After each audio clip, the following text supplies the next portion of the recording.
The loving pair. A whipping top and a ball lay close together in a drawer among other playthings. One day the top said to the ball, "Since we are living so much together, why should we not be lovers?" But the ball, being made of Morocco leather, thought herself a very high-bred lady, and would hear nothing of such a proposal. On the next day the little boy to whom the playthings belonged came to the drawer. He painted the top red and yellow, and drove a bright brass nail right through the head of it. It looked very smart indeed as it spun around after that. "Look at me," said he to the ball. "What do you say to me now? Why should we not make a match of it, and become man and wife? We suit each other so well, you can jump and I can dance. There would not be a happier pair in the whole world." "Do you think so?" said the ball. "Perhaps you do not know that my father and mother were Morocco slippers, and that I have a Spanish cork in my body." "Yes, but then I am made of mahogany," said the top. "The mayor himself turned me. He has a turning lathe of his own, and he took great pleasure in making me." "Can I trust you in this?" asked the ball. "May I never be whipped again, if what I tell you is not true?" returned the top.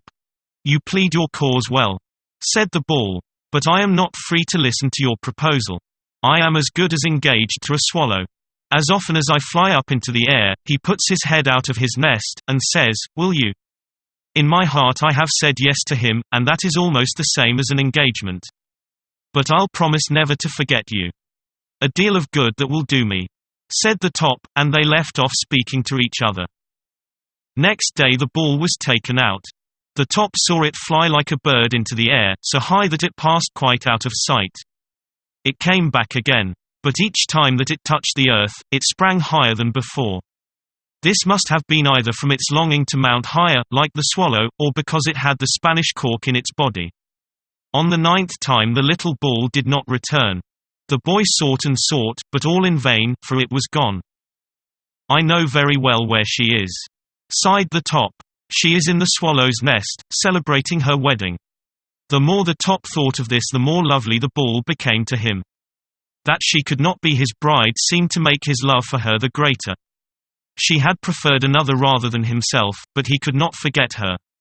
He twirled round and round, spinning and humming, but always thinking of the ball, who grew more and more beautiful the more he thought of her. And thus several years passed, it came to be an old love, and now the top was no longer young. One day he was gilded all over. Never in his life had he been half so handsome. He was now a golden top, and bravely he spun, humming all the time. But once he sprang too high, and was gone. They looked everywhere for him, even in the cellar, but he was nowhere to be found. Where was he? He had jumped into the dustbin, and lay among cabbage stalks, sweepings, dust, and all sorts of rubbish that had fallen from the gutter in the roof. "Alas! My gay gilding will soon be spoiled here. What sort of trumpery can I have got among?"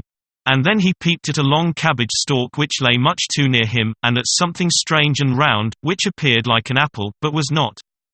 It was an old ball that must have lain for years in the gutter, and been soaked through and through with water. "Thank goodness! At last I see an equal. One of my own sort, with whom I can talk," said the ball, looking earnestly at the gilded top.